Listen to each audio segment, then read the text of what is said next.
Salut à tous, ravi de vous retrouver sur le plateau de Gym Tonic après cette trêve internationale et ce derby qui se profile à égalité au nombre de points. Le troisième reçoit le quatrième au stade Louis II à Monaco-Nice, donc de gala que nous allons décrypter en compagnie de nos experts. À ma droite, ils suivent les Aiglons tout au long de l'année. Leandra Iacono, salut Leandra. Salut Mika, bonjour à tous. Et William Ambercé, salut mon Will. Salut Mika, bonjour à tous. Et à ma gauche, ils sont les yeux et les oreilles de Nice Matin du côté de la Turbie. Vivien Seller, salut Vivien. Salut Mika, salut à tous. Et Christopher Roux de retour, salut Christopher. Salut Mika et salut. Le gang des binoclars.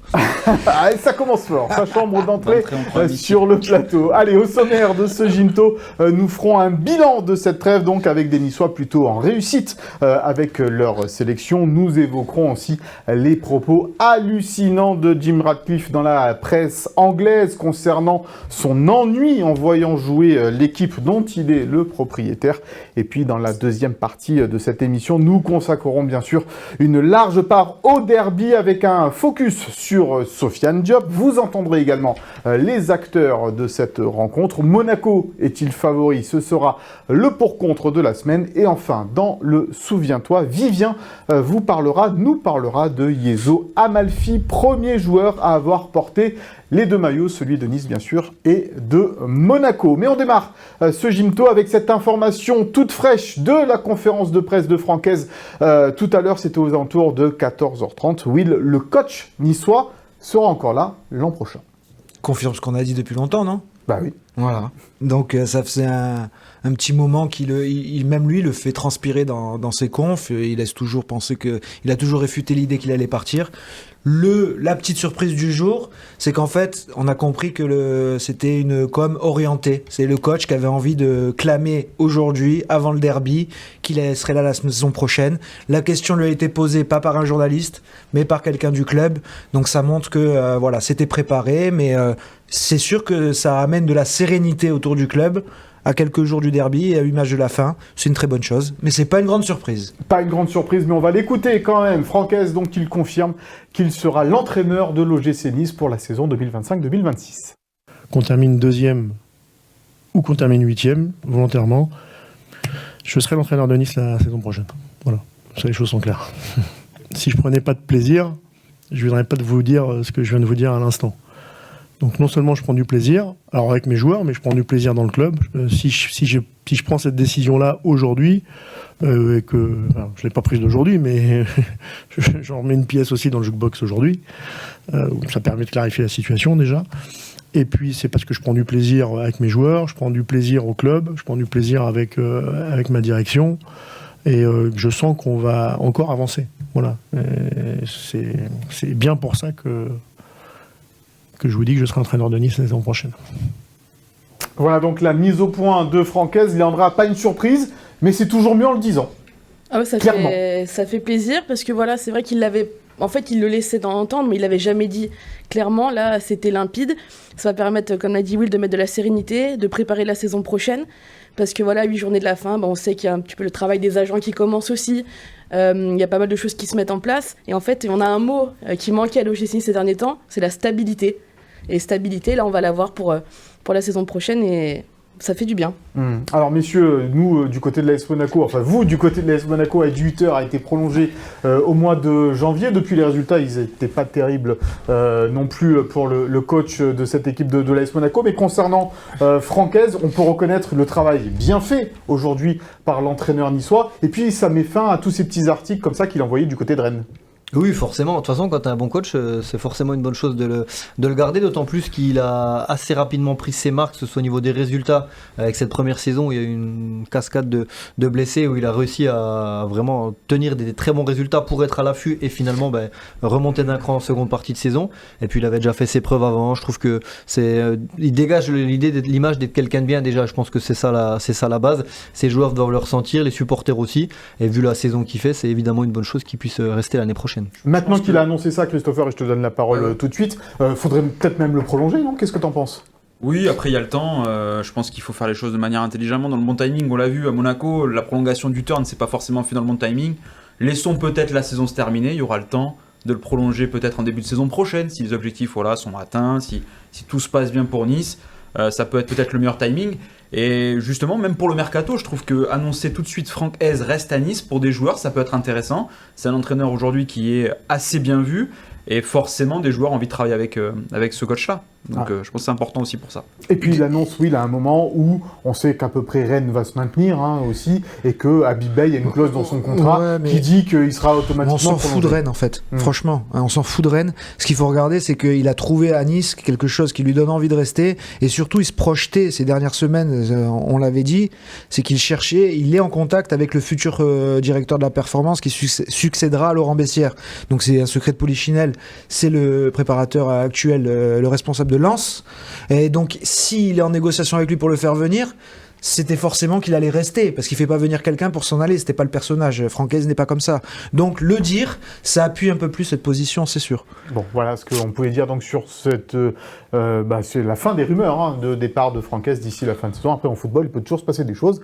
On en a vu d'autres. Surtout à l'OGC Nice. Surtout à l'OGC Nice, évidemment. Et Franck Hez qui prend du plaisir malgré les déclats de Jim Ratcliffe. On y reviendra ça tout à l'heure. Évidemment, on va avant cela parler un petit peu de cette trêve internationale, donc avec 9 Aiglons sur le pont dans leur sélection. On va regarder tout de suite le tableau de ces sélections du côté de l'OGC Nice avec effectivement Mohamed Abdelmonem du côté de l'Égypte, Ali Abdi avec la Tunisie, une passe décisive pour lui. Première sélection pour Antoine Mendy qui a joué avec le Sénégal. Marcin Bulka est resté sur le banc, tout comme Jonathan Klaus avec la Pologne et la France. Premier but sous les couleurs de la Côte d'Ivoire pour Evan Guessant avec 2 matchs joués, dont un face à Youssouf Ndiaye Chimiye face au Burundi, vainqueur la Côte d'Ivoire, et justement c'est Guessant a marqué contre son coéquipier. Et puis Bombito et Boudaoui ont également joué avec le Canada et l'Algérie. Une passe décisive pour Hicham Boudaoui qui confirme, ma chère Léandra,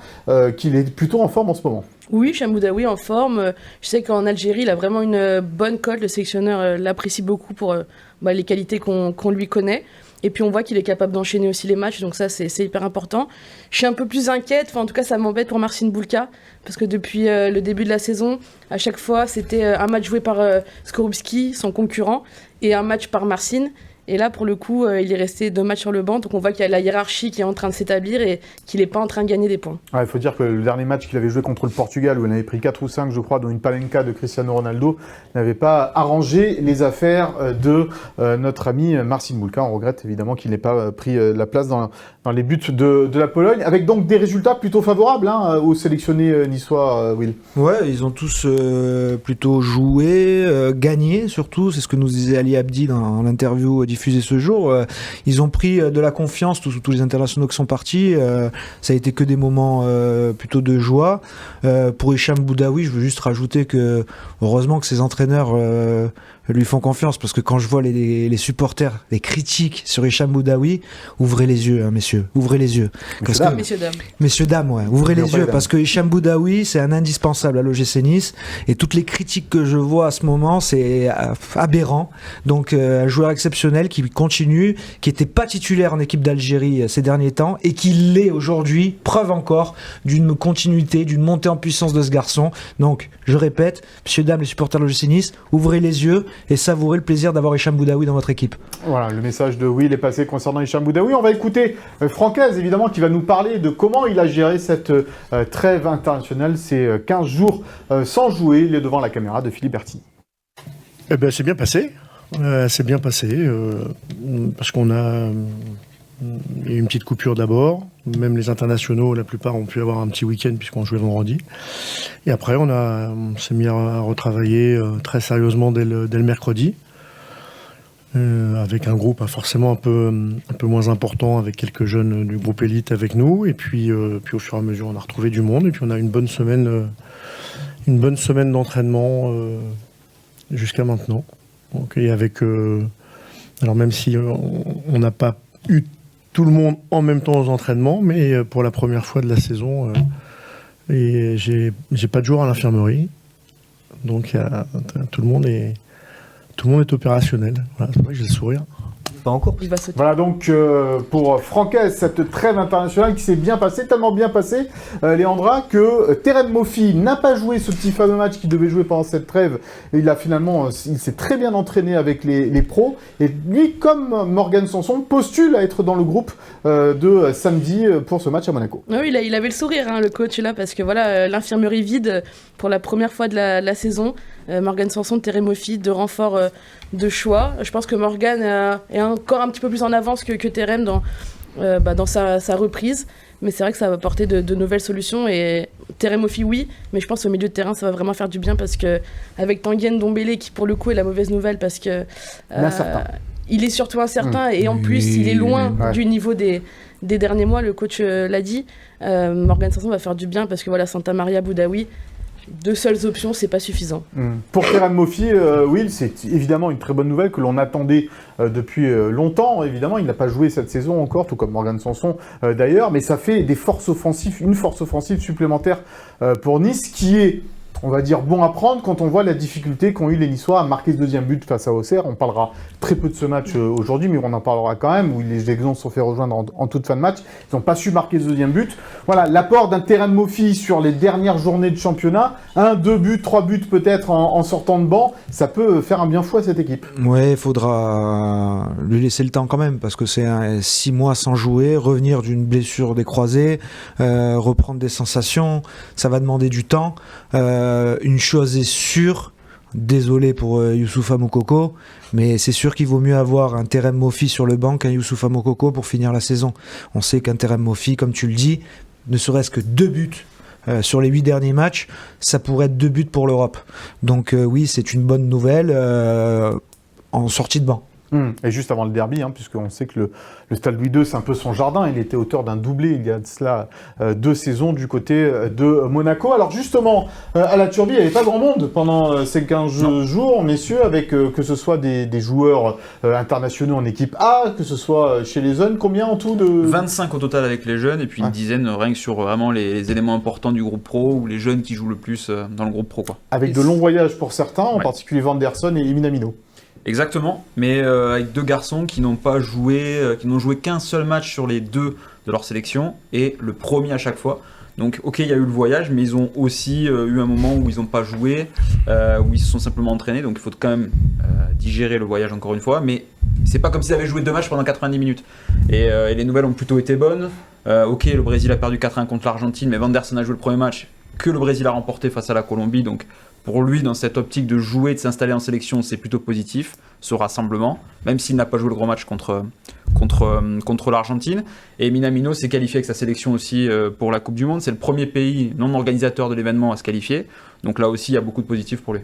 Et on parlait de Terem Moffi avec Will et Léandra. La bonne nouvelle du côté de l'AS Monaco, c'est le retour de Folarin Balogun qui a marqué un triplé, lui, cette semaine avec l'Académie. Avec effectivement le groupe élite contre Brighton en 45 minutes en plus, 3 buts un peu différents. Forcément le retour de Balogun, oui exactement comme tu dis, comme Terem Moffi, ça peut être un joker, d'autant que c'est une assez longue blessure, donc comme Moffi on ne savait pas exactement quand il allait revenir, donc c'est plus une bonne nouvelle et quelque chose de entre guillemets inattendu. Et d'autres retours, parce qu'il n'y a que Kassou Ouattara qui sera forfait ce week-end, Magassa, Golovin, etc. seront aussi postulés pour une place dans le groupe, c'est une bonne chose. Et juste pour finir sur les internationaux, ce qui est intéressant, c'est que sur le premier match de chaque sélection, il n'y a que Mawissa, dans ceux qui est appelé, qui n'a pas joué le match. Tous les autres étaient titulaires dans leur sélection, donc ça montre aussi qu'ils ont un statut et du temps de jeu, même à l'international. C'est vrai que c'est la force de cette équipe de l'AS Monaco, qui a beaucoup d'internationaux et beaucoup de titulaires dans leurs équipes nationales. On reviendra bien évidemment sur ce Monaco-Nice dans quelques instants, mais avant cela, on va parler de cette déclaration choc de Jim Ratcliffe. C'était juste après le match face à Auxerre, ce match nul qui nous avait déjà mis un sacré coup sur la tête. Et derrière, la deuxième lame de la part du propriétaire de l'OGC Nice, Jim Ratcliffe, qui dans la presse a exprimé certaines choses envers le club dont il est propriétaire. On va voir déjà la déclaration la plus polémique peut-être de Jim Ratcliffe concernant le niveau de jeu de Nice. Je n'aime pas particulièrement aller voir Nice parce qu'il y a des bons joueurs, mais le niveau de football n'est pas assez élevé pour que je m'enthousiasme. Will, un propriétaire ne devrait pas dire ça. Moi, je n'aime pas particulièrement Ineos parce qu'ils ont de l'argent, mais ils sont condescendants et irrespectueux envers l'OGC Nice. Donc, je vais me remettre aussi au sens de la formule du génie de cette émission, Philippe Camps. Il y a Jim Tonic et il y a Jim Toxic. Et Jim Ratcliffe devient de plus en plus toxique pour ce club. Parce que comme il l'a fini dans sa déclaration, quand il dit que Nice est en train de réaliser sa meilleure saison au moment où il ne regarde plus le club, on va la voir justement. Il devrait en tirer les leçons et nous on les a déjà tiré les leçons. Loin de nous Jim, loin de nous Dave, restez là-bas et oubliez-nous quoi. Et attendons qu'il y ait vraiment un repreneur qui vienne s'intéresser à l'OGC Nice et qui aura vraiment envie de s'investir à l'OGC Nice, pour l'OGC Nice et avec le respect de l'OGC Nice. Il y a peut-être une leçon à tirer, dit Jim Ratcliffe, en disant que la meilleure saison, c'est quand Ineos ne met pas les mains dans le cambouis. Ça veut dire quoi? Qu'il prépare une vente, là, clairement? En tout cas, on le comprend comme ça. On a l'impression qu'une porte s'ouvre ou qu'elle a déjà été ouverte. Mais c'est vrai que, on voit qu'il n'est pas très, entre guillemets, pour un propriétaire, pour un grand patron de groupe, intelligent dans ses propos. Donc, est-ce que c'est calculé? Est-ce que ça l'est pas? Je peux pas te le dire, Mika. Mais vraiment, c'est des phrases qu'on ne devrait pas entendre. Et je trouve que c'est un manque de respect terrible pour le club, pour les gens qui y travaillent, pour tous les efforts qui sont faits. Et en plus, dans des conditions de plus en plus difficiles. Parce que voilà, comme les robinets ont été coupés, tout le monde est en train de faire des coupes un peu partout. Et puis, ça a vexé des gens au club. Aux dernières nouvelles, il n'y aurait même pas eu d'excuses. Ou en tout cas, s'il y a eu des excuses, elles sont arrivées beaucoup trop tard. Et le timing, comme tu l'as dit, est terrible. Après Auxerre, après une claque, enfin vraiment, il y a rien qui va en fait dans cette Après, c'est qu'un épisode de plus avec Ineos. Sincèrement, dans la communication, ils sont minables, mais vraiment minables, horribles depuis leur arrivée. Ils ont une directrice de communication qui est minable. Franchement, ils sont vraiment catastrophiques. Et moi, je veux juste rappeler une anecdote qui montre un peu le respect d'Ineos justement envers les gens. C'est que le premier rendez-vous qu'ils avaient fixé avec Nice Matin et l'équipe, il y avait 3 journalistes de Nice Matin, 2 journalistes de l'équipe, un photographe chacun, en accord avec Jim Ratcliffe. Et à 5 minutes du rendez-vous, Jim il a décidé de ne prendre qu'un seul journaliste avec lui dans le bureau. Il a laissé tout le reste sur le trottoir à Monaco. Voilà, déjà il avait montré sa classe, son manque de respect envers les gens. Manque d'élégance, effectivement, de la part du propriétaire de l'OGC Nice. Je vais vous faire réagir, évidemment, messieurs, là-dessus. Mais avant cela, on va écouter la réaction de Francaise. Est-ce qu'il a été vexé un peu par cette déclaration du propriétaire de l'OGC Nice? On écoute la réponse du coach niçois. On peut être vexé, ça s'entend. Il y a un certain nombre de gens dans le club qui peuvent être vexés, ou qui sont plus dans le club d'ailleurs, mais qui l'ont été. Mais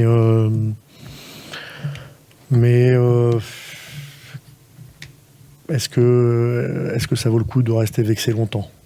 Non, je crois qu'il faut continuer à travailler, à prendre du plaisir, à faire du mieux possible. Mais des fois on y arrive, des fois on n'y arrive pas. Mais voilà, je pense qu'il faut passer à autre chose et puis continuer notre chemin à tous, en tout cas à tous ceux qui sont dans le projet du club dont je fais partie. Voilà, Francaise qui relativise malgré tout un petit peu parce qu'il explique aussi, Léandra, que Jim Ratcliffe n'est pas venu voir l'OGC Nice jouer cette saison non plus. Donc oui. Peut-être qu'il parlait aussi du jeu de la saison dernière de Francesco Farioli, mais même s'il le pense, il n'a pas à le dire. Non, il n'a pas à le dire, c'est exactement ça. Parce qu'à un moment donné, on dit aux joueurs on va faire du média training, on dit à tout le monde de maîtriser un peu ses propos parce qu'on sait à quel point ça peut être difficile à entendre. Et déjà, de le dire, c'est compliqué. De le penser, c'est aussi problématique. Alors, nous, on l'a dit souvent la saison dernière, qu'on s'ennuyait à regarder l'OGC Nice. Ne soyons pas. Non, bien sûr, mais c'est pas parce qu'à un moment donné, il y a une fiducie, c'est pas parce que les deux clubs, Manchester et Nice, doivent être séparés, entre guillemets, cette année, qu'on ne peut pas allumer sa télé et regarder le match de l'OGC Nice. Un club qui nous appartient. Enfin, à un moment donné, on doit savoir ce qui se passe. On doit savoir ce qui se passe dans le sportif. On doit savoir le travail que fait Francaise. Pour moi, c'est hallucinant. C'est pire même dans le timing, en fait, parce que même si il peut parler de l'année dernière, mais ça sert à quoi d'en parler 6 mois après? Alors que c'est un autre coach, c'est une autre équipe, et c'est d'autres résultats. Qui se battent pour la Ligue des Champions. Ils se battent pour la Ligue des Champions. Et il prend la parole alors que Manchester United, ils sont 15e. Pire résultat de ces dernières années de Manchester United, et encore il ouvre. Mais il est fantastique cet homme. Et j'ai une pensée pour un seul homme, vraiment un seul, qui est crédible et qui est un monsieur chez Ineos, c'est monsieur Jean-Claude Blanc. Voilà, je suis désolé pour lui, et je comprends pas ce qu'il fait là. Parce que ça, c'est un monsieur du football. Et là, je me demande franchement ce qu'il fait dans la galaxie Ineos. Mais au-delà de ça, voilà, c'est une longue interview, hein. Donc il a critiqué l'OGC Nice, mais il en a mis pas mal aussi sur les joueurs de Manchester. Enfin, il a passé tout le monde à la sulfateuse. Ah oui, oui. Ah ouais, mais des joueurs qu'il n'a pas recrutés, des joueurs, il tire à la sulfateuse. Mais je pense que même à Manu, il leur fait du mal. Hein. Oui.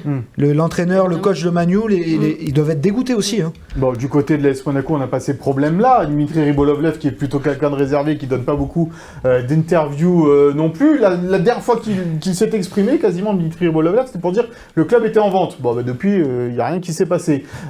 Concernant l'OGC Nice, aujourd'hui, est-ce que le club est vendable? Parce qu'on se souvient qu'il a acheté 100 millions d'euros quand même, Jim Ratcliffe, ce club-là. Est-ce qu'aujourd'hui, avec les problèmes des droits télé, les résultats très moyens en Coupe d'Europe, très bons en championnat malgré tout, est-ce qu'il y a un investisseur qui va mettre, je sais pas, 120, 130 millions d'euros pour acheter l'OGC Nice? Moi, je pense que c'est largement faisable. Je veux dire, le club a été racheté il y a quelques années avec beaucoup plus de travail à accomplir, un centre d'entraînement qui devait être vraiment modernisé.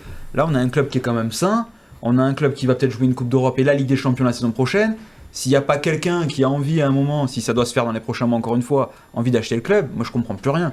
Mais le problème des droits télé, Vivien, il y a le problème de... Voilà, c'est plus rentable aujourd'hui d'acheter un club de foot si tu joues pas avec des champions régulièrement, si t'as pas des revenus marketing, si t'as pas des choses comme ça. On le voit avec l'AS Monaco. C'est vital pour Monaco de jouer avec des champions. Et un autre exemple à l'opposé, je trouve, on le voit avec un club comme Montpellier qui a essayé jusqu'au bout de rester ce club familial qui entre guillemets, baigne dans son jus. Et à un moment donné, même eux ont besoin de partenaires financiers solides.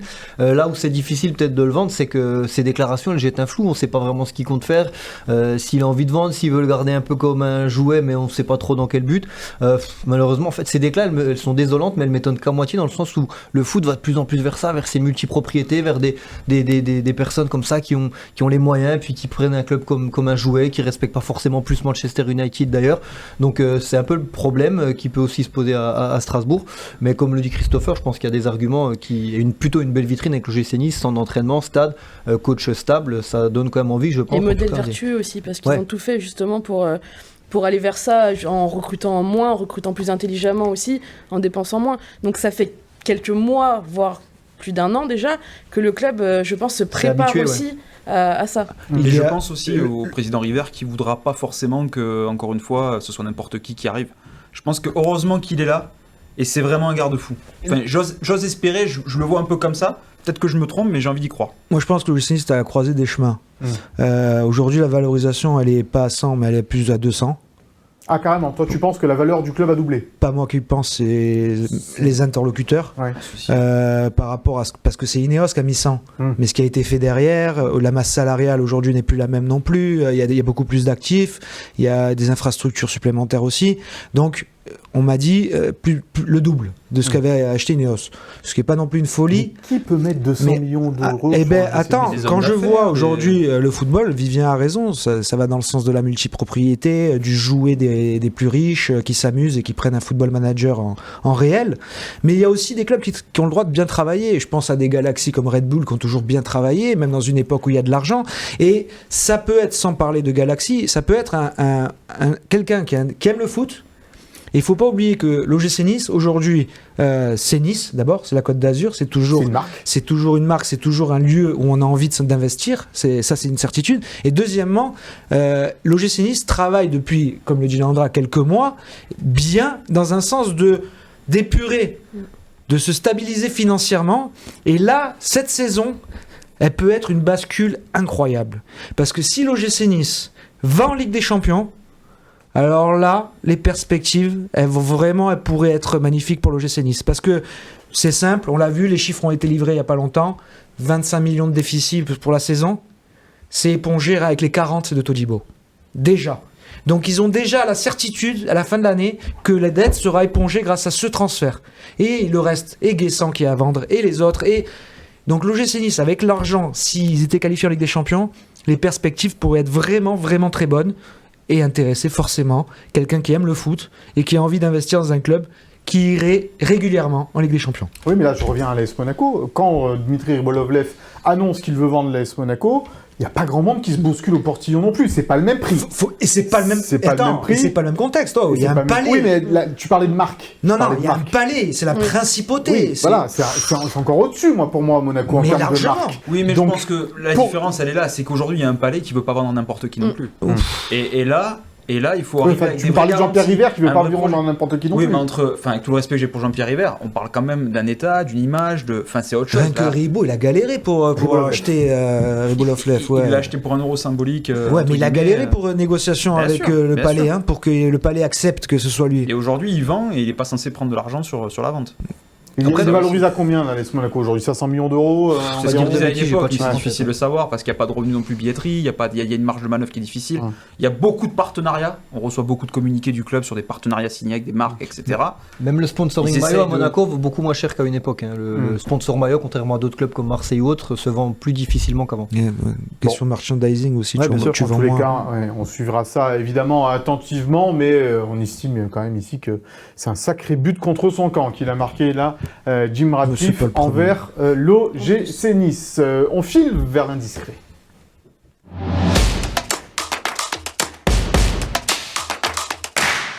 Et mon Will, ça bouge du côté des Ultra Populaire Sud. Ouais, ça a bougé depuis un petit moment en fait, parce que on en a plus vraiment beaucoup parlé, mais l'épisode de la banderole contre des banderoles et des chants contre l'Olympique de Marseille ont eu d'énormes conséquences, au-delà de la Ligue, au-delà, c'est tout ce qui s'est passé au plan de vue judiciaire, les enquêtes policières, les perquisitions qui ont eu lieu un peu partout, les auditions, les convocations, ça a vraiment enchaîné beaucoup d'événements, et donc le président de la Populaire Sud, Grégory, a donné sa démission il y a déjà plusieurs semaines. La communication a été faite récemment de la part du groupe parce qu'ils n'avaient pas encore le successeur de Greg. Donc on apprend que c'est Choua, très bonne nouvelle, personnage charismatique qui connaît très bien le virage, très bien le groupe, qui a été capot très longtemps. Donc, qui a des bonnes relations aussi avec les dirigeants. Qui a des très bonnes relations avec les dirigeants, qui connaît beaucoup de monde. Donc ça, c'est une bonne chose pour le groupe. C'était notamment important parce que c'est une période un peu mouvante au niveau des ultras. Donc il fallait bien que le groupe soit assez fort dans cette période-là, et surtout en vue de l'année prochaine. Parce que la BSN, la Populaire Sud, c'est anciennement la Brigade Sud Nice, et la Brigade Sud Nice, c'est 1985. Donc 2025, 40 ans. Donc à la veille de l'anniversaire des 40 ans du groupe, il fallait une tête dirigeante, et surtout que le club réfléchit depuis un petit moment aussi à faire l'anniversaire de ce groupe avec un maillot spécial, collector, où il pourrait y avoir l'apparence du nom du groupe, du logo. C'est là que ça a été un peu plus compliqué parce que le groupe, le logo avec la tête de mort, tout ça, c'est trop violent pour que ça puisse être affiché, mais il y avait toute une réflexion là-dessus. Donc voilà, il y a un réel intérêt pour que la Populaire Sud aussi trouve de la stabilité dans une saison importante pour le club, et à la veille d'une saison importante pour le club et pour le groupe. Et puis c'est important aussi, je vois que politiquement ça bouge pas mal là sur les ultras, on sent qu'il y a des groupes qui sont menacés, il y a pas mal de choses. Donc... Il y a eu des communiqués de fait, d'ailleurs, des ultras qui se sont regroupés. Alors les Ultras Populaire Sud n'étaient pas dans ce communiqué pour protester contre la dissolution prochaine, peut-être en tous les cas de la Brigade Loire, des Magic Fans et tout ça, parce que à juste titre, parce que quand la PSN a été dissoute, personne ne s'était mobilisé en France pour essayer de les sauver. C'est en réponse à ça. Donc c'est en réponse à ça, effectivement.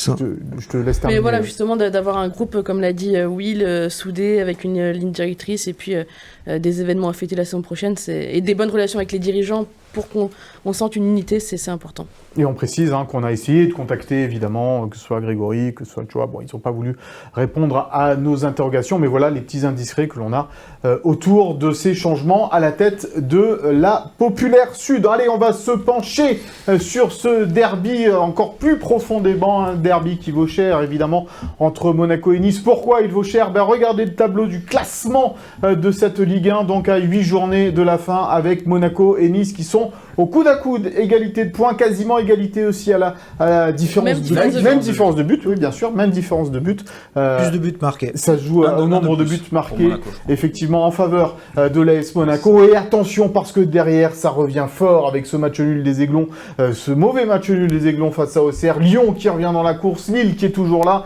et Strasbourg qui est en embuscade également. Strasbourg-Lyon ce soir, Lille dimanche. On va pas anticiper, attendez, parce qu'on va vous montrer, on va tout vous montrer, évidemment, sur les tableaux, mais quand même, malgré tout, Will, tu le disais tout à l'heure, ça fait un bail qu'un Nice-Monaco, un Monaco-Nice n'a pas eu aussi autant d'enjeux. Première saison de Lucien Favre, 2016-2017. Un derby retour où les deux équipes sont à égalité. Un poil plutôt 4-5 matchs avant, je crois. Ouais, mais voilà, ça fait plaisir de voir une telle affiche parce que ça a été souvent la croisée.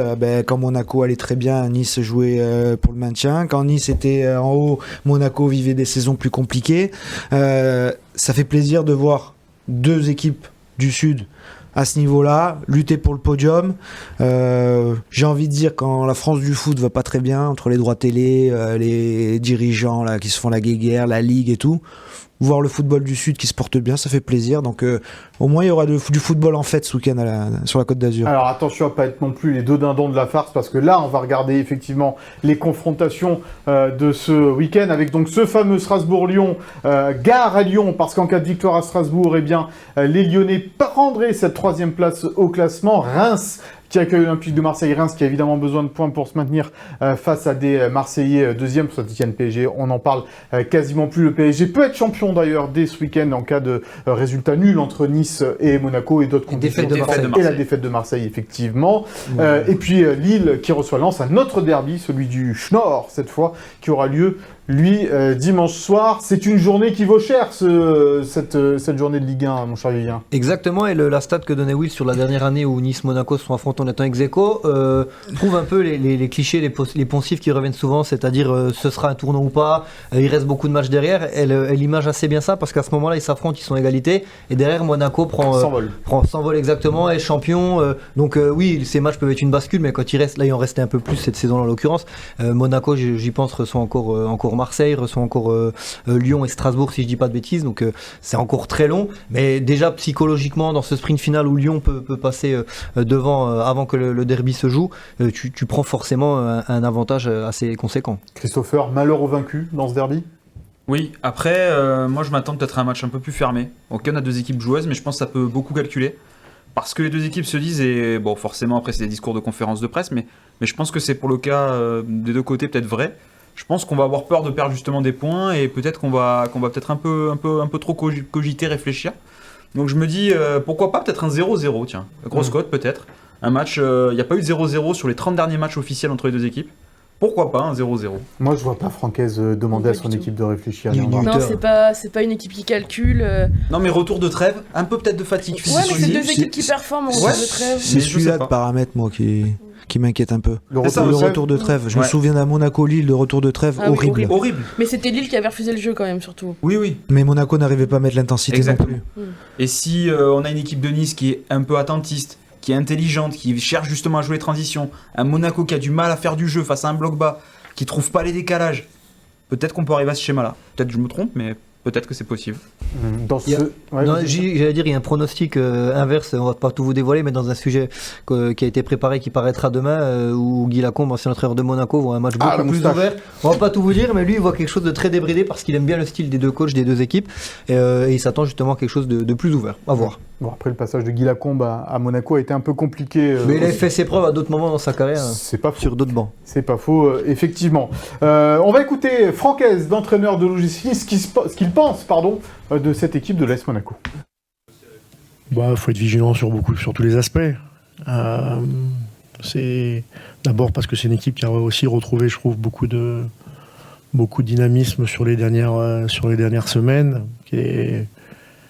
On a un beau challenge, un beau défi, puisque c'est une équipe qui est aussi très très forte à domicile, avec beaucoup de joueurs qualité à tous les postes, mais notamment aussi dans le domaine offensif, où ils ont au-delà des dernières recrues qu'ils ont faites, et de Biret qui est un excellent joueur. Il y a beaucoup de qualité, donc on devra répondre avec nos qualités à nous. Peuvent être un peu différentes, mais pour que ça fasse un beau match. Alors j'ai lu dans Nice Matin, évidemment, cette semaine, tous vos articles très intéressants, et en particulier un qui m'a plu, c'est ce duel Guessant-Biarrette, parce que c'est vrai que Mika Biarrette, 10 buts en 11 matchs de Ligue 1 joués depuis son arrivée. 11 buts en 9 matchs. 11 buts en 9 matchs. Voilà, oui, je m'embrouille. T'as mal lu. Dans les chiffres, évidemment, face à Evan Guessant également, qui fait une fantastique saison du côté de l'OGC Nice. Ça va être une des clés du match, Vivien, ce duel d'attaquants entre Guessant et Biarrette. Je pense, ouais. En plus, c'est deux styles totalement différents. C'est ça qui est intéressant. On le découvre pas, mais d'avoir une confirmation que deux attaquants dans des styles qui n'ont rien à voir, finalement, ou très peu de choses à voir, peuvent se distinguer, marquer, tirer leur équipe vers le haut. Donc, je pense que ça va être une des clés. Et pour Monaco, le dynamisme offensif retrouvé depuis quelques matchs vient aussi forcément de l'arrivée de Biarrette. Il y a un moment donné, on a beaucoup parlé de ce potentiel, ça a commencé à patauger un peu. Ça a relancé quelque chose, alors que Guessant, lui, est vraiment sur une forme de régularité. Donc ouais, ce duel dans le duel peut être assez intéressant, et Guessant peut faire mal à la défense monégasque qui a souvent des absences. Sur Mika Biarrette, oui, il va falloir le surveiller comme le lait sur le feu, parce que c'est un joueur qui sait très bien se placer, c'est un vrai renard des surfaces, un vrai numéro 9, et au cœur de cette défense à 3, il peut peut-être donner le tournis à nos 3 défenseurs niçois, quoi. Qui est Bombito. Ça sera un vrai test, parce que là, c'est les petites erreurs de concentration, les petites sautes de concentration de Bombito, et là, elles sont interdites, complètement interdites avec un joueur comme ça. Monaco avait déjà un peu ce joueur-là l'année dernière, et les saisons d'avant, c'était Wissam Ben Yedder, avec un ballon dans la surface, c'était but. Et là, Biarrette, c'est du même acabit, encore en plus jeune, plus frais physiquement, qui fait beaucoup plus d'efforts, qui est pénible, qui va au pressing. Donc, ils vont avoir un sacré client, les 3, Dante, Youssouf, Bombito. Il va falloir être bon. Et pour finir ce qu'a dit Vivien, ouais, par contre, j'ai plus la sensation que Guessant peut faire mal à la défense de Monaco que Biarrette peut faire mal à la défense de l'OGC Nice. Ça va être un test pour lui. Parce que pour l'instant, dans les grands matchs, il a du mal. On l'a vu mettre des triplés, il en a mis 3 pour l'instant en Ligue 1 contre Auxerre. 3 fois domicile. Ouais. Après, en mettre 3 contre Auxerre, c'est déjà une perf. Hein. Bien sûr.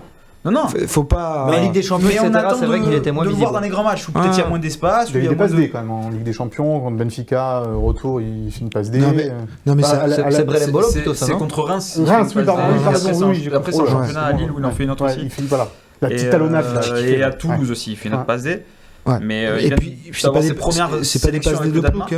Non, c'est des belles passes D. Il est fin aussi techniquement, il sait l'être de plus en plus, il est de mieux en mieux connecté aussi avec ses partenaires. Il est meilleur techniquement que ce qu'il décrivait lui-même à son arrivée, je trouve. Exactement. Les talonnades, la façon de sentir le jeu, et c'est très vite trouvé avec ses partenaires. Et c'est un renard des surfaces ce que j'aime, c'est qu'il est altruiste. En fait, c'est pas parce que souvent les buteurs, les vrais, c'est des gros égoïstes. Ils veulent marquer. Je pense un peu à Shaw qui est très un peu radin, égoïste, à vouloir forcer. Que Biarrette, ce que j'adore, c'est que c'est le pur buteur, mais qui lâche le ballon, qui joue pour les copains. Tiens, petite question. Mais il a du tempérament quand même. Ouais, messieurs, dames, est-ce que vous échangeriez les deux joueurs, la Guessant, Biarrette, dans chacune de vos équipes?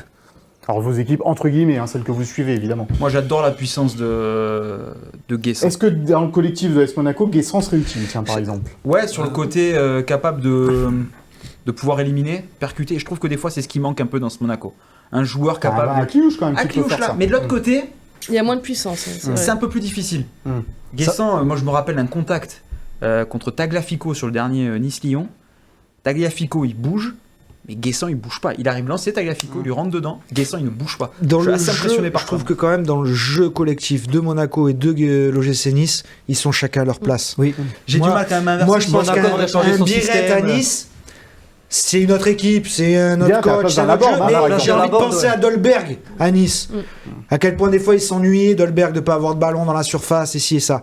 Donc, mais Biarrette il participe plus au jeu quand même que Dolberg. Ouais, peut-être, mais moi je pense que Biarrette à Nice, il se régalerait moins que Biarrette à Monaco, et Guessant à Monaco se régalerait moins aussi qu'à la l'OGC Nice, parce que Monaco c'est un autre jeu aussi où c'est Akliouche, Ben Seguir qui rentrent, qui font le jeu pour les attaquants. Disons que les transitions en fait elles s'organisent beaucoup plus haut du côté de Monaco. Donc t'as moins d'espace à couvrir pour aller vers le but. Alors qu'à Nice t'en as un peu plus. Guessant peut arriver plus vite lancé. Biarrette il va pas prendre le ballon et partir.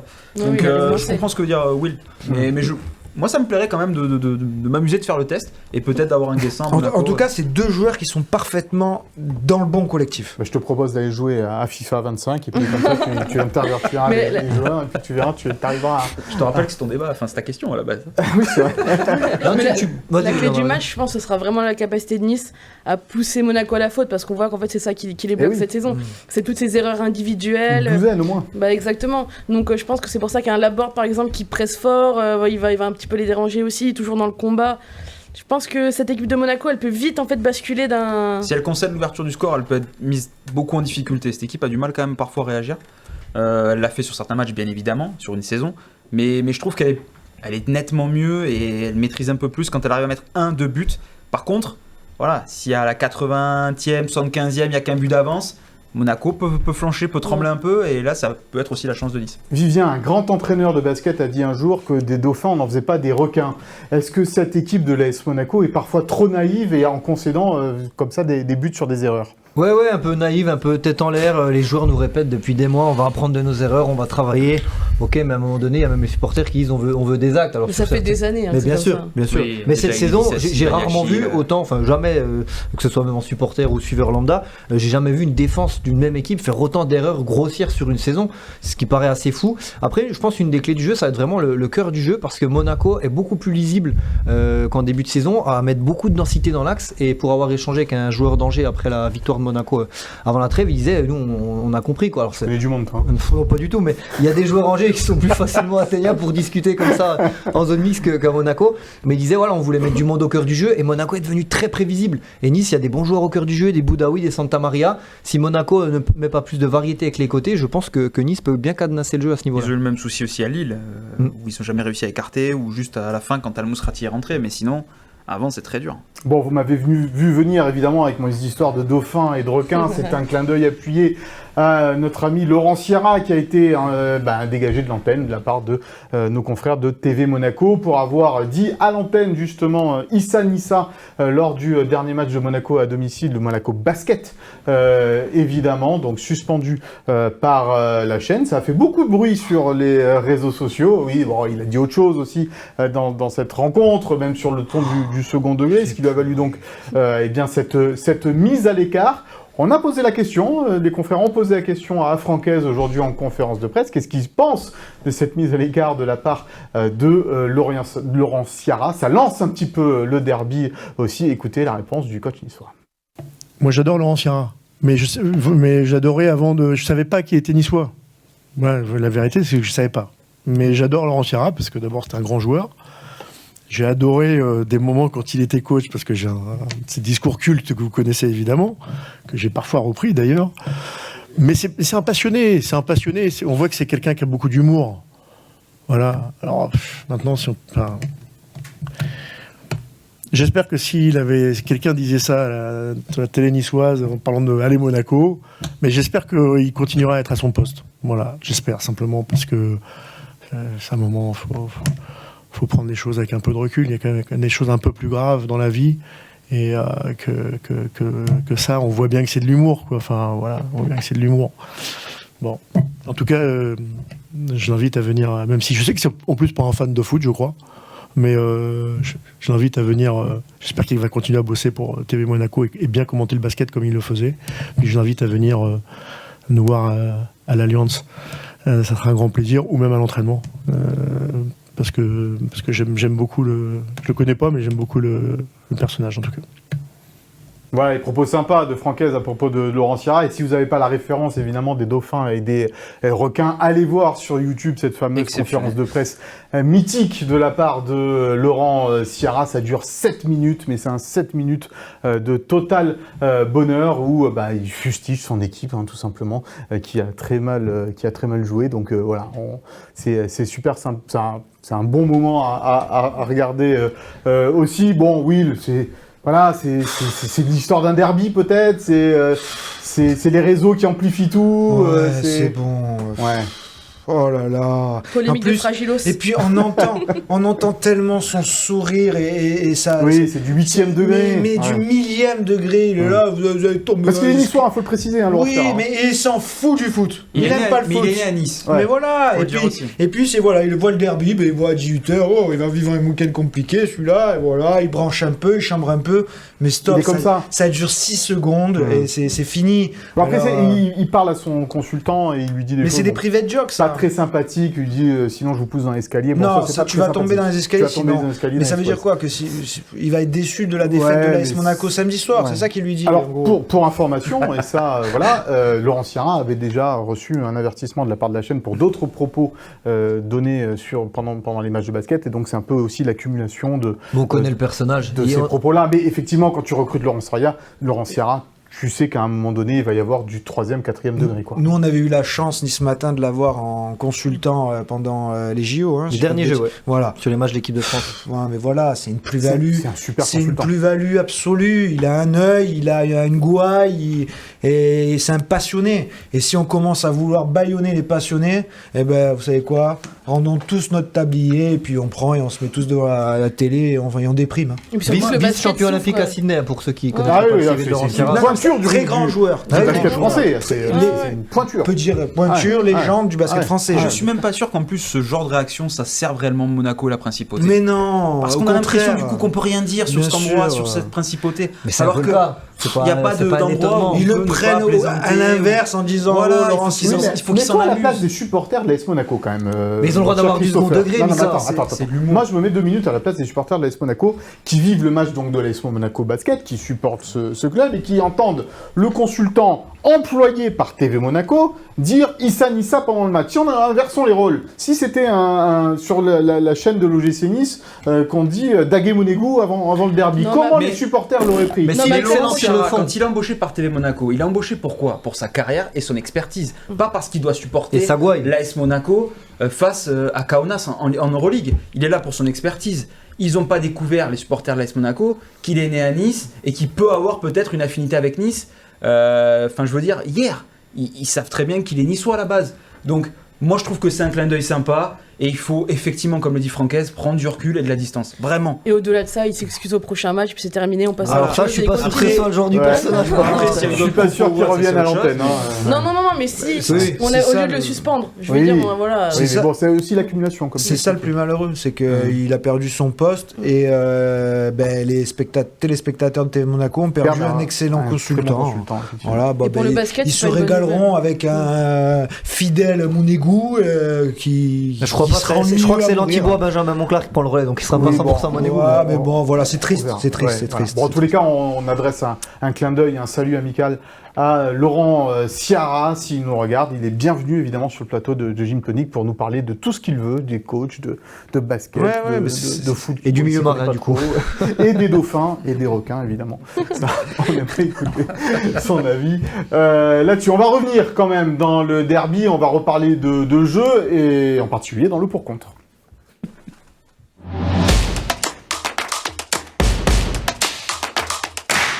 Monaco joue à domicile, Monaco est 3e, même à égalité de points avec Nice, mais quand même 3e au classement. Monaco a aussi un meilleur calendrier peut-être sur cette fin de saison, mais sur ce match, est-ce que Monaco est favori? Eh ben, on va donner la parole à nos suiveurs, en commençant par Vivien, puisque tu joues à domicile, c'est normal. Et je suis le bisu, je commence tout le temps, de toute Eh ben façon. oui, non, mais de toute Allez, façon, c'est bon. t'es le plus jeune sur ce Je m'y plateau. colle. Monaco favori du coup oui, alors déjà assez basiquement comme tu viens de le dire ils sont devant au classement même si c'est le même nombre de points et que la différence est infime, mais plus par rapport à la dynamique surtout du moment. Il y a quelques semaines j'aurais peut-être tenu un autre discours, quand Monaco va un peu mieux, retrouve un peu de stabilité, Nice s'essouffle un petit peu, ils sont plus stables, des joueurs reviennent bien comme Caio Henrique qui a enfin retrouvé son pied gauche, Biret a relancé un petit peu ce que je disais tout à l'heure, ce dynamisme offensif qui commençait à s'éteindre un petit peu, il y a aussi plus de qualité globalement selon moi dans dans l'effectif pour, sur des matchs comme ça, faire la différence. La chose qui me laisse penser que Nice peut aller gagner à Monaco, c'est que j'ai l'impression que la notion de derby, elle peut être un peu plus présente dans les esprits, apporter plus de plus-value à Nice. À Monaco, je sens pas beaucoup de joueurs vraiment animés par cette notion de derby. Alors oui, j'espère qu'ils vont vouloir gagner ce match pour la représentation, mais surtout pour bien basculer sur cette fin de saison pour la Ligue des Champions. À Nice, je vois plus des joueurs comme Abdi qui parle très bien aujourd'hui dans nos colonnes, comme Youssouf, vraiment faire la course qu'il faut, mettre l'impact dans le duel pour aller gagner ce derby. À Monaco, je dis pas qu'aucun n'est animé par ça, mais je sens pas forcément cette motivation supplémentaire par rapport à ça. Je la sens un petit peu plus à Nice, mais globalement pour moi Monaco est favori. Will. Il a fait le pour-compte tout seul. Incroyable. Il fait questions et réponses. Bah ouais, j'ai plus rien à dire moi. Allez, vas-y, argument. Mais non, mais c'était ça l'argument principal, c'est qu'en fait un derby, à Nice on sait ce que c'est, à Monaco un peu moins. Ils ont, je trouve, le défaut de leur qualité. Avoir une équipe jeune, avoir une équipe insouciante, fougueuse, talentueuse, qui peut aller faire réaliser des grands matchs de Ligue des Champions comme contre le Barça, parce qu'il y a l'insouciance, il y a cette envie, cette folie.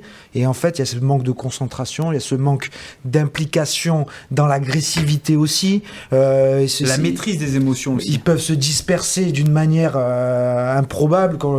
Et on voit des gestes des fois, quand je repense à Singo qui met le pied dans la gueule de Donnarumma, des fois des gestes improbables.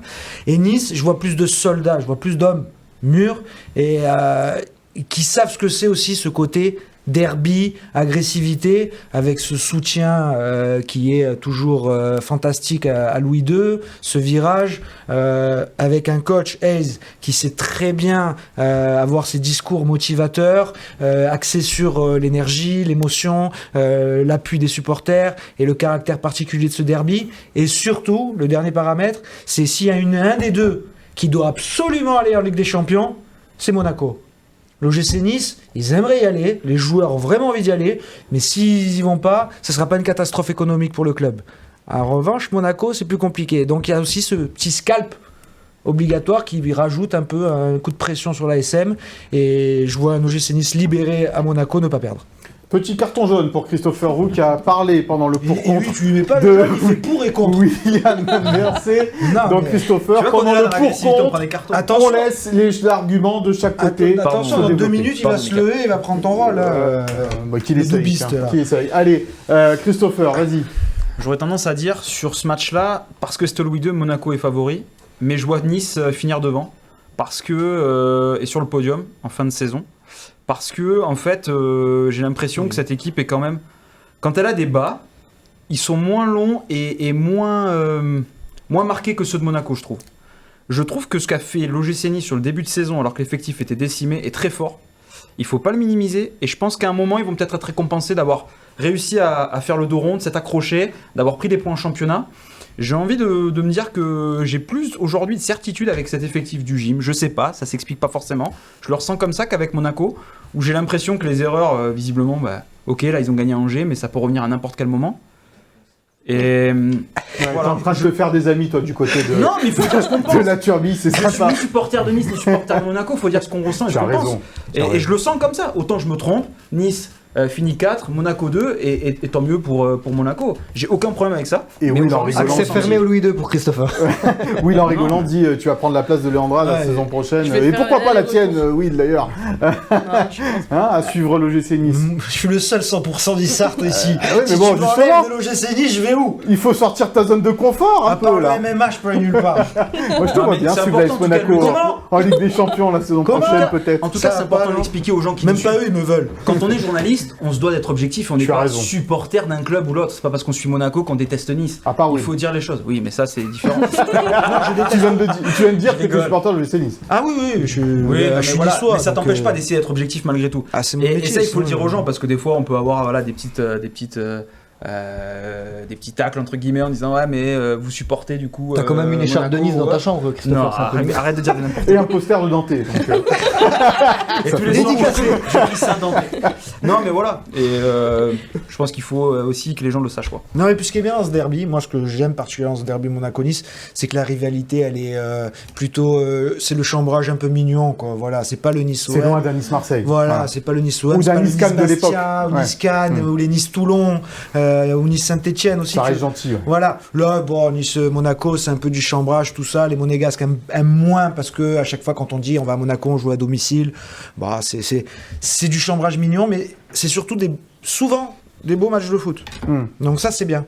Les 3-4 derniers ont été fous avec des retournements de situation. Mutter qui joue après sa tête l'an passé. Le match aller des erreurs folles. Ouais, il se passe sur le terrain, il se passe sur des choses. Et Andra, on t'a pas encore entendu sur ce débat-là. Qui est favori ? Je recentre le débat, Mickaël. Recentrons un peu ce débat. Quel bon élève. Et surtout, faisons la synthèse, toi. La synthèse, écoute, la sagesse de Léandra. Alors, pour moi, Monaco favori parce que plus de talent individuel. Mais je pense que ça ira bien à l'OGC Nice qui justement va pouvoir laisser un petit peu le ballon et piquer fort en contre-transition. Voilà. Bon, à la fin de l'émission, je vous demanderai peut-être un petit pronostic. Te trompe pas, hein, Christopher, là, parce que tu vas être attendu sur ce match. Réfléchis bien à ce pronostic. On va entendre un joueur de l'AS Monaco, le capitaine de cette équipe monégasque, Denis Zakaria. Qu'est-ce qu'il pense de ce derby ? C'est un derby. C'est un derby, comme toujours. On sait que voilà, c'est toujours chaud un derby. Et voilà, j'ai déjà pu en jouer avec Monaco. Et voilà, on sait que c'est jamais un match facile. Et voilà, on va tout faire pour gagner ce derby. Ce sera à nous d'être meilleurs qu'eux et de montrer qu'on a plus envie d'être en. D'abord, c'est une équipe qui joue bien. Ils l'ont prouvé. C'est une équipe très dangereuse aussi offensivement. Ce sera un match pas facile, ça c'est clair, on sait déjà. Et je pense que ça c'est leur force. Après, je pense que nous, en tout cas, on doit faire un match parfait pour pouvoir prendre ces 3 points.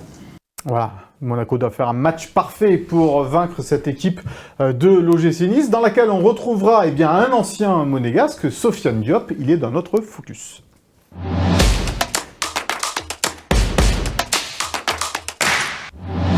Plus qu'un 12e homme, Sofiane Diop, évidemment titulaire lors de la dernière rencontre face à Auxerre à la place de Mohamed Ali Chaud, mais sur les rencontres précédentes, il était resté sur le banc, avait été plutôt bon d'ailleurs lors de certaines de ses entrées. On va dévoiler les compos tout à l'heure, les compos probables, mais évidemment, Sofiane Diop, ça risque d'être un acteur important de ce match, Will. J'ai envie de dire que c'est le plus monégasque de l'effectif niçois. C'est-à-dire que c'est celui qui se marierait le mieux, je pense, dans l'effectif monégasque avec ce jeu, ce liant qu'il peut apporter à la manière d'un Ben Seguir, d'un Akliouche, avec des qualités différentes. Mais cette faculté à être le lien entre le milieu de terrain, les offensifs, la qualité dans la dernière passe, la vision de jeu. Il a ce truc que Chaud, Boga sont plus dans la percussion, vraiment dans l'agressivité balle au pied. Et c'est pour ça que j'aime beaucoup ce que peut apporter Diop à cet effectif de l'OGC Nice. Et c'est pour ça que je comprenais tout à fait sa titularisation après le match de Lyon, où Nice a un peu manqué justement de ce lien. Et contrairement à ce que, encore une fois, beaucoup ont pensé en disant Diop, il n'a pas été très bon contre Auxerre. Moi, j'ai trouvé qu'il avait donné les très bons ballons qu'il fallait à Laborde, à Guessant, et que derrière, Laborde et Guessant ne les avaient pas utilisés à bon escient. Mais Diop avait fait son taf là-dedans. Et dernier point, je trouve que c'est un joueur de caractère qui met le pinceau, qui met de l'impact. Donc moi j'aime beaucoup Diop et dans la concurrence stricte Chaud-Diop, j'ai une préférence pour Diop. On va écouter Francaise, l'entraîneur de l'OGC Nice, à propos de Sofiane Diop, des qualités du milieu de terrain niçois. Mais j'ai heureusement plus que voilà, il y a des Sofiane a été d'abord un moment longtemps blessé, après il est revenu à force de travail, d'abnégation, d'effort, et il a eu une très très bonne période, il a beaucoup joué. Après il y a peut-être aussi le contre-coup, parce que il a fait vraiment beaucoup d'efforts pour revenir, mais en tout cas voilà, enfin vous connaissez, c'est un garçon qui a du caractère, qui a du tempérament, qui ne lâche rien et qu'il commence, qu'il rentre, il est toujours, même s'il a toujours envie de commencer, et il est toujours avec la volonté de donner le maximum. Donc il en faut comme Sofiane, mais il en faut d'autres aussi, il n'en faut pas que 12. Voilà, Sofiane Diop, donc dans les petits papiers de Francaise. Alors, il a un rôle un peu spécial quand même dans cette équipe niçoise cette saison, Sofiane Diop, parce que, comme l'a dit le coach, il a eu des moments très bas avec sa blessure, où il revenait, mais il n'a jamais su gagner sa place de titulaire malgré tout. En fait, il l'a gagné au moment où déjà il y avait pas mal de blessés, et surtout il y avait un système différent. Et pour moi, je le vois davantage par son profil dans ce 4-2-3-1, où il peut, je trouve qu'il vient plus au milieu de terrain, va créer le lien comme l'a dit Will. Et pour moi, cette défense à 3, ça lui va moins parce que Francaise, il a besoin de joueurs peut-être plus rapides qui vont attaquer la profondeur, et c'est pour ça que Mohamed Ali Chou, avec sa technique en mouvement, a la préférence du coach pour le moment. Je pense que c'est vraiment le petit bascule, parce qu'au moment où il bascule un peu sur le banc, c'est pas parce qu'il est moins bien lui, c'est vraiment parce que le coach change de système, parce que Mohamed Ali Chou à ce moment-là, le trio d'attaque devant fonctionne bien. Mais en fait, je pense qu'il n'a pas perdu sa place. C'est Chou qui l'avait gagné à ce moment-là. Je pense que Chou est moins bien. Je pense que défensivement, il ne fait plus assez d'efforts. Il est trop intermittent. Et d'ailleurs, on l'a vu, il a cristallisé un petit peu la colère de ses coéquipiers contre Auxerre. Et je pense que sur ça, Sofiane Diop, sur son côté, comme l'a dit Will, sur son caractère, sur le fait d'aller au mastic, je pense qu'il peut davantage apporter ça. Mais clairement, pour moi, Sofiane Diop, c'est là, pour le coup, c'est un problème de système aussi. Christopher, on le regrette pas tant que ça du côté de l'AS Monaco. Sofiane Diop, c'est un joueur qui est arrivé de Rennes, qui a été préformé à Rennes, qui est arrivé ensuite à Monaco, qui a fait quelques matchs, qui a éclos à Monaco, mais qui n'a jamais non plus été un titulaire indiscutable dans cette équipe. Et surtout, il était à un moment où ça n'allait pas fort du côté de Monaco. On se souvient par exemple des quelques matchs de Thierry Henry, quoi. Oui, après, je trouve qu'il avait bien rebondi sous Kovac, qui en avait fait quand même un joueur important de la Ligue 1. Faut pas l'oublier.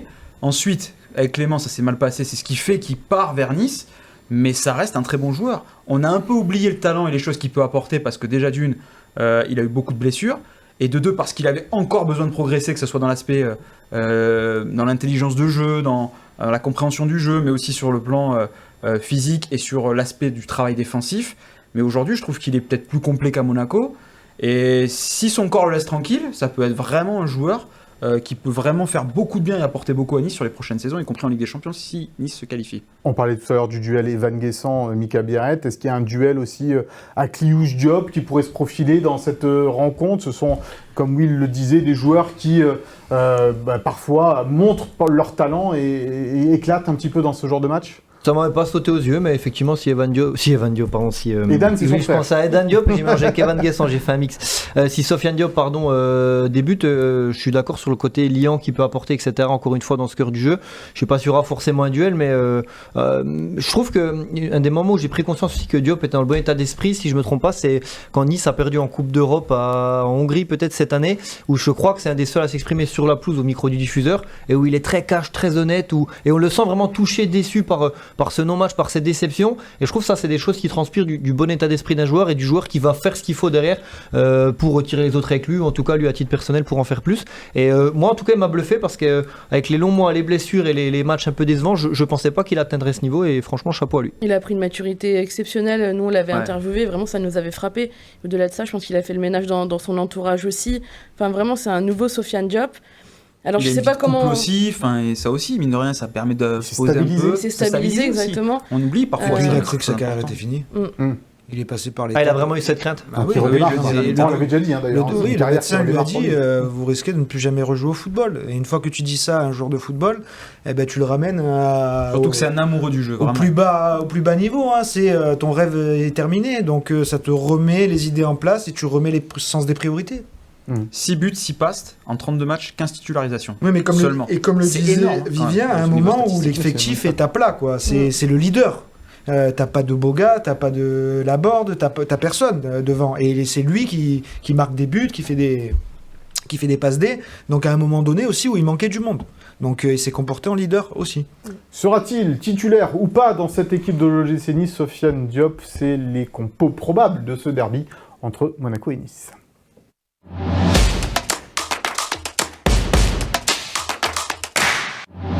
En commençant par la compo de l'OGC Nice et celle de Léandra, compo probable bien évidemment à 24 heures de cette rencontre. On n'a pas encore les groupes, mais le groupe niçois est au complet. Donc qu'est-ce que tu nous as concocté? Quand même du classique, mais... du classique, mais une petite surprise devant, on verra. Mais derrière, un petit trio, Bombito, Ndai Chimier, Dante. Les deux premiers ont fait de bonnes performances lors de la trêve avec leur sélection respective. Et puis Dante, forcément, on sait qu'il avait aussi amené cette grinta sur le match aller. Donc voilà, Dante, c'est Dante. Voilà, allez, les milieux. Piston droit, Klaus qui revient après sa suspension contre Auxerre. Un double pivot, Boudaoui, Santa Maria.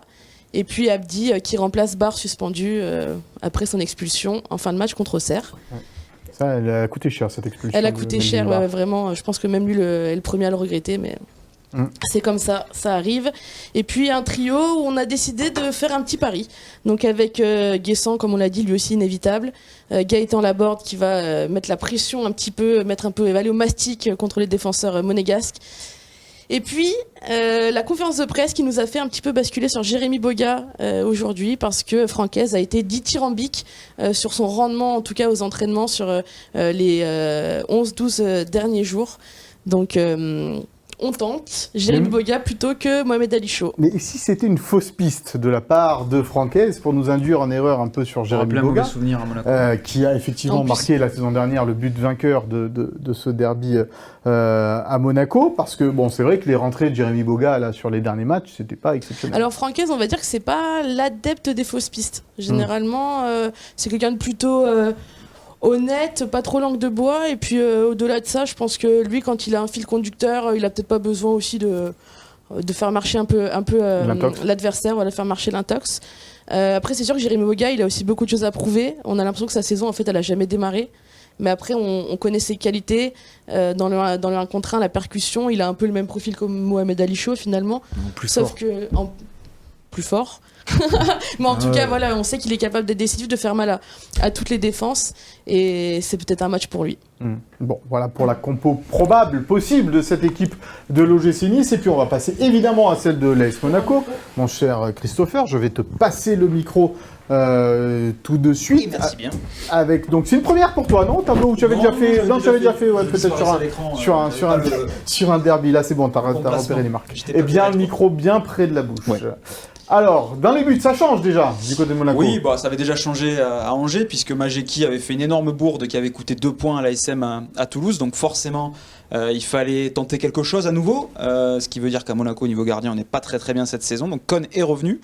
Il y a eu un clean sheet à Angers, enfin. C'est tellement rare cette saison, et même depuis le début d'année civile à Monaco. Du coup, il devrait rempiler, c'est ce qu'a dit Adi Hutter hier en conférence de presse. Il devrait même finir la saison. Et il devrait même finir la saison, exactement, s'il n'y a pas de bourde à nouveau. La défense devrait être celle-ci, avec Vanderson, Singo, Kerrer et Henrique, la même du coup qu'à Angers qui avait fait un clean sheet. Généralement, quand ça fonctionne bien et qu'il n'y a pas de but encaissé, Hutter a l'habitude de remettre les mêmes hommes.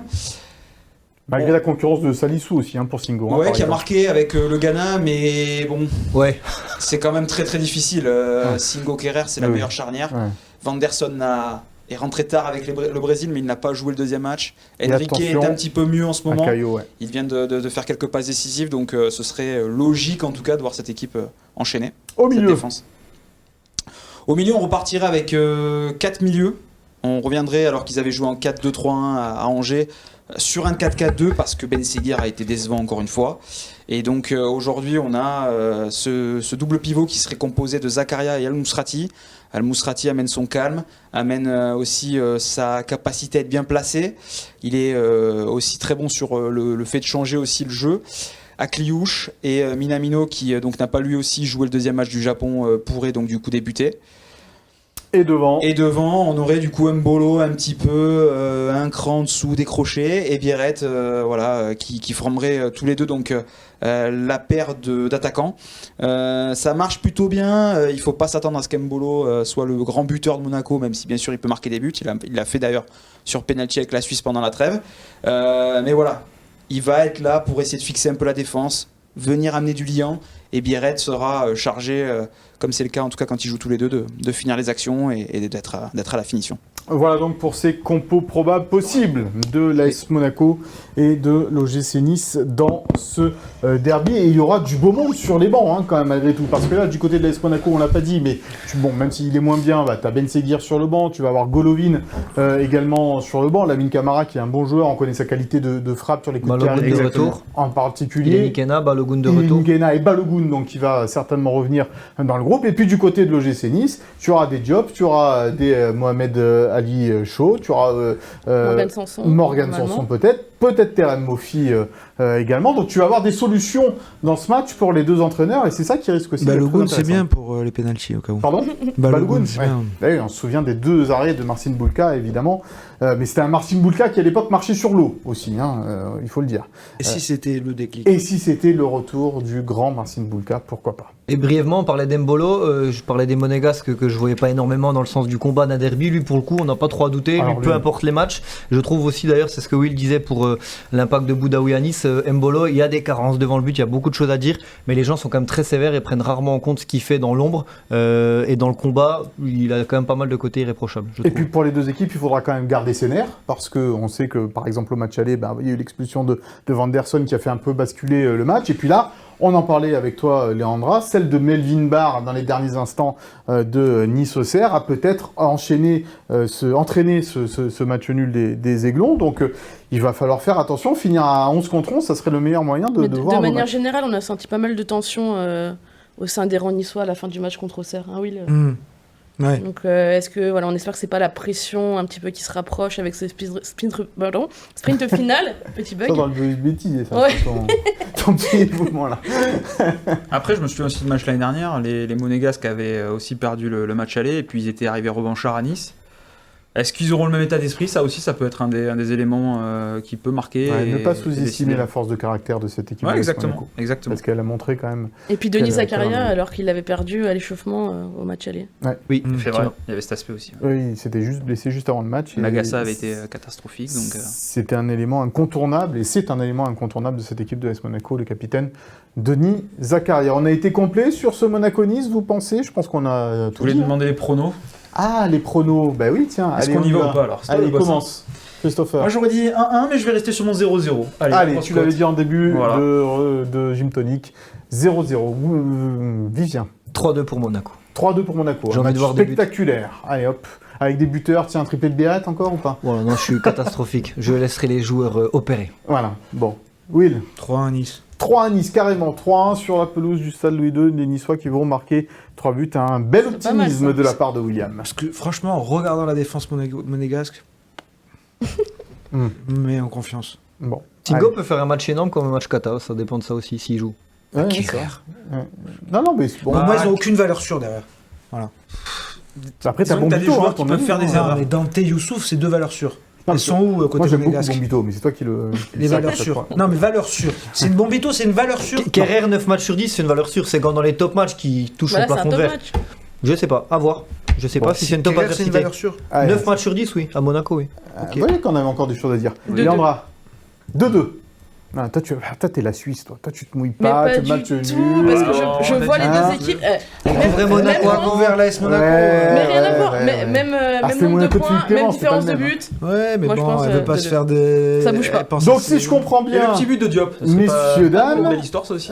donc il y a 2 matchs nuls entre Christopher et Léandra, et victoire de Monaco pour Vivien, et victoire de Nice pour William. Je ne me prononce pas. Voilà. Ah, Oh. donc qui est- J'en alors, ai qui- pas envie. Qui est la Tu peux pas Suisse finir. J'en ai pas envie. Qui est la Suisse Non, je suis Carton un jaune. passe-plat. je ne me prononce Carton pas. jaune. Donc, non, en plus, j'en ai aucune idée. Je suis très mauvais pronostiqueur. Ah oui, par contre, moi aussi, ne moi pariez aussi, pas. je à suis ce que bidon en j'aime. pronostic, mais tu Ouais. lances le jeu et tu participes Bah, pas. 3-3, tiens. On allez, dirait la Ligue, toi. 3-3. T'es- Ah, mais tiens, t'as des trucs à dire sur la Ligue, Ouais, non t'es comme la Ligue en fait. Tu fais tes choix, quoi. Tu balances et tu. C'est normal. C'est Nice. C'est moi le La patron. banderole sur les rats, ah, on va sanctionner, on va mettre en instruction.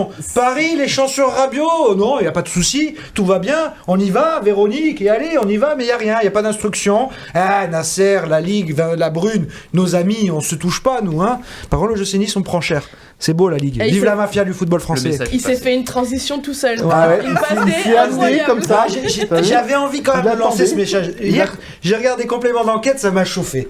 Ouais, ça m'a on a chauffé. complément d'enquête, on a pas Ah non, rien. mais c'est bon, c'est Bref, c'est pas le sujet. la mafia là-haut, C'est pas c'est le bon. sujet. Attention aux mots qu'on prononce également. Mika, bah, instant pas de autopromo, problème. 4 pages dans Nice Matin Ah demain oui, sur alors ce c'est ce que j'allais derby. vous dire. Pour Alors, boucler dans cette ce derby, semaine qu'est-ce qu'on verra 4 matchs demain, 4 pages pardon demain, il y aura aussi 4 pages pour Donc le samedi. compte du match. Mhm. Samedi, demain William, on est sur un sujet sur les coachs notamment, en plus de l'annonce évidemment. On est sur un 11 du consultant Johan Djourou qui va commenter le match pour DAZN. Le fameux Johan Djourou qui a longtemps joué à Arsenal, qui nous donne un avis sur ce 11. Et Christopher, une interview de Valère Germain, qui nous a donné de ses nouvelles. Il va jouer. Et tu l'as pas invité dans Jimto? Et il est au Japon. Bah, je sais, mais bon, dès qu'il revient là dans le coin, là. Un jour, on va revenir avec Minamino. Peut-être la saison prochaine. À voir. Vous apprendrez peut-être des choses. Il va arrêter sa carrière. Peut-être. C'est possible. On adorerait avoir Valère Germain sur ce plateau. Mais en tout cas, gentillesse incroyable. Valère, il prend ses marques au Japon. Ça fait un mois qu'il y est. Sa famille. Après l'Australie. Ouais, l'a rejoint il y a 10 jours, donc il nous donne quelques-unes de ses nouvelles, et puis il se projette sur ce derby. C'est dur d'avoir un meilleur témoin de derby. Ah bah ça sera dur, hein. Champion de France avec l'AS Monaco en 2016-2017, et puis après évidemment... Saison fantastique à l'OGC Nice 2015-2016. Aux côtés de Hatem Ben Arfa, pardon, et d'Alassane Plea, évidemment. Il a rien oublié de ces saisons-là, que ce soit Monaco ou Nice. Et qui a oublié Hatem? Non, mais Valère aussi. Valère, il a pas oublié sa saison à Nice. Mais t'enlèves Hatem de cette équipe-là. Et encore moins Monaco où il a été formé. Donc, si Falcao était aussi bon, c'était en partie grâce à lui sur certaines périodes, parce qu'il faisait pareil un taf de l'ombre. Il faisait le boulot, effectivement. Il rendait meilleur les autres, Valère. Ouais, c'est vrai. Et donc là, il va jouer son premier match la nuit prochaine dans le championnat japonais. À quelle heure? Parce que 6h du matin. Sur quelle chaîne? Sur quelle chaîne? Je crois que YouTube diffuse des matchs du championnat japonais. Ah ouais? Il n'y a pas une chaîne japonaise? T'as pas le truc? Parce que moi j'ai IPTV, je peux y aller. Tu sais que c'est illégal, mon cher Will. Et alors? Bon. Allez, on va passer au Souviens-toi avec Yezo Amalfi.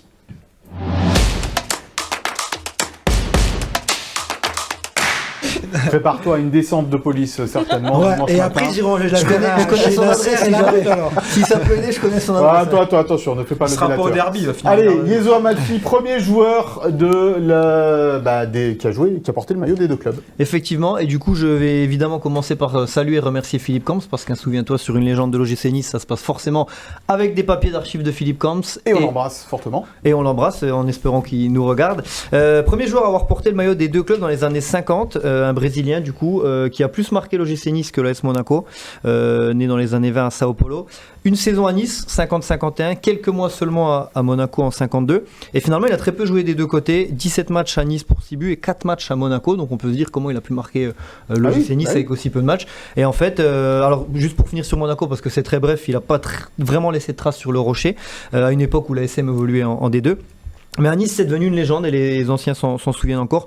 Et en fait, d'après les témoignages d'époque, c'était déjà un joueur incroyable parce qu'il dégageait par sa facilité, ses extérieurs du pied, un joueur d'instinct. On le voit là sur la composition d'équipe. Et il a aussi marqué le club parce que Nice remporte son premier titre de champion de France cette saison-là, en 1951, sur ces photos d'époque assez fabuleuses avec de belles cuisses. Avec les muscles de la cuisse bien dessinés. Et ce qui a fait sa légende, c'est justement ces histoires et ces légendes qui entourent son passage. Alors difficile de démêler le vrai du faux, hein, c'est comme Georges Best ou d'autres joueurs pour qui on prête beaucoup de légendes. Mais déjà, il est arrivé sur la côte à Cannes après des jours et des jours par la mer, costume blanc, enfin voilà, une classe incroyable, ce qui était décrit dans l'article de Philippe Camps. Et sur le terrain, son talent sautait aux yeux finalement. Mais le coach de l'époque n'était pas très fan de son profil, l'anglais Eli Roos. Ça parlera peut-être aux anciens que tu n'es pas assez Mika. Il préférait les joueurs discipliné, qui aimait courir, défendre, c'était pas son truc. Et une fois, il travaillait à Medicine Ball, il a voulu contrôler le ballon, il a dit je me suis cassé la poitrine. Ancêtre de Farioli donc. Voilà. Medicine Ball, c'est ballon très lourd, on travaille la puissance. Et un jour, il est revenu avec un ballon normal, il a dit au coach, toi connaître ça. Ça a pas plu au coach, il a beaucoup moins joué, c'est pour ça qu'il jouait si peu. Et du coup, c'était pas son profil. Et pêle-mêle dans les légendes qu'on peut lire sur lui, il se serait recoiffé sur le terrain avec un peigne qu'il aurait caché dans son short. Il se coiffait sur le terrain. Il avait le peigne. Non mais je dis légende parce qu'on sait jamais trop ses souvenirs d'époque, etc. Mon père me le racontait avant que je le lise. Pour le coup, ça c'est du coup quelque chose de vérifié. Il venait au stade avec des roses qui jetaient aux supporters, mais plus aux supportrices, on s'en doute. Il refusait de faire certains. Même quand j'arrive à Nice maintenant, je le fais. On les a pas vus les roses encore, ni les petits pains. Pas pour toi, c'est que pour Léandra. Pour Léandra, la classe. Il refusait de faire certains déplacements. Et alors, je trouve que celle-là, c'est la plus drôle. Il s'était allongé sur un lit en centre-ville pour un peu taquiner le coach qui le faisait pas jouer, avant de se faire déloger par la police, les klaxons, etc. Et du coup, le lendemain, il a fait la une des journaux, coup de com' incroyable, fabuleux. Il a monté le buzz. Il avait remonté toute une rue en jonglant. Avec les gens autour de lui et tout ça. Et sur le terrain aussi, il en foutait pas une des fois. et le stade commence à Yezo, bon ok, et il marquait. C'est bon. Et en fait, à la Balotelli, quoi, un petit peu. Quoi. Encore, apparemment encore plus haut. Et il a profité du coup d'un changement de coach pour gagner du temps de jeu, mais il n'a pas joué le dernier match pour le titre, gagné par le gym contre le Stade Français. Et d'après toujours l'article de Philippe Camps, il a suivi ce match avec les supporters devant l'ancien siège de Nice Matin en centre-ville. Donc voilà, il était déjà attaché aux valeurs locales a priori.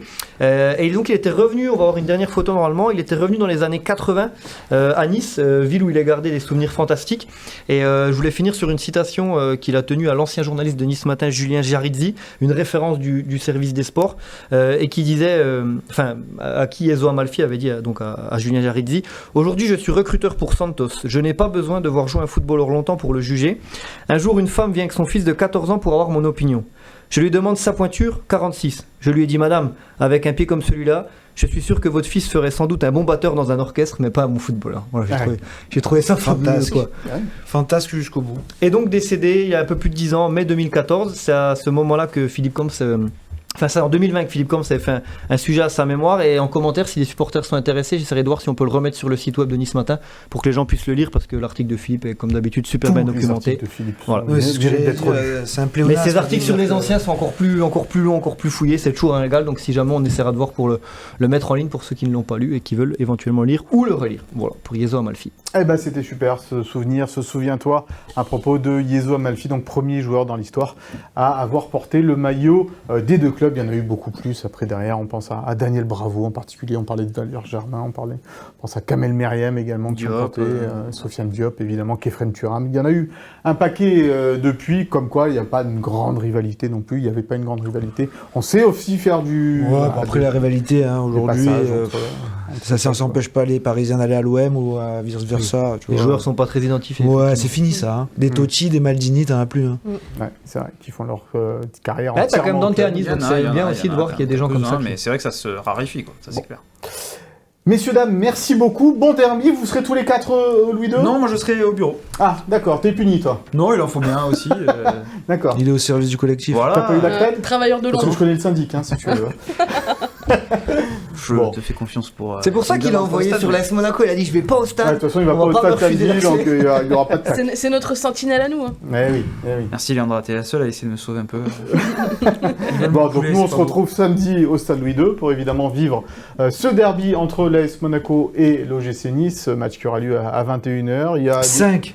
21h05, tu as raison. Non, mais pour le bouclage, toi tu c'est penses au génial. bouclage. Pour nous, pour le boulot, c'est fantastique. Ouais, bon. 21h05, magnifique. Il y a des rendez-vous donnés, je crois, du côté des supporters de l'OGC Nice, 17h du côté du port, si vous voulez faire le déplacement en scooter, le traditionnel. Tu le fais ? Non, je n'ai pas de scooter, puis j'ai du matériel, moi, tu sais, à porter. Ah oui, c'est vrai. À pied. C'est compliqué. Et puis il y a aussi un départ en train en début d'après-midi du côté de la gare Riquier. Voilà donc, on a été, j'espère, assez exhaustif sur ce derby. Vous avez en tous les cas été très bon. Merci à Sophie Doncé, Philippe Bertini et Chloé Voirgard à la préparation et à la réalisation de cette émission. On se retrouve jeudi prochain pour parler de ce derby et évidemment du match à venir face à Nantes. D'ici là, passez un très bon week-end, une bonne semaine et à la semaine prochaine. Bye bye.